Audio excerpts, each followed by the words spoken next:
Il-Prim Ministru Joseph Muscat indirizza l-15 forum ta' Doha fil-Qatar b'diskussjoni iffukata fuq l-immigrazzjoni.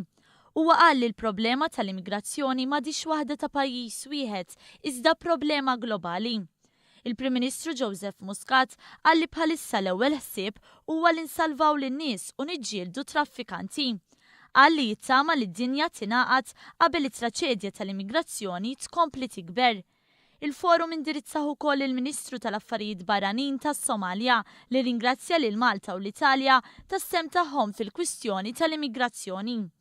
Waqt dan il-forum il-Prim Ministru Joseph Muscat tkellem ukoll dwar l-ekonomija Maltija li hija fost l-iktar b'saħħithom fl-Ewropa. Sa dan it-tant l-impenji tal-Prim Ministru Joseph Muscat fil-Qatar komplew permezz tal-laqgħa mal-Qatar Business Association fejn ġew diskussi opportunitajiet ta' negozju bejn Malta u l-Qatar.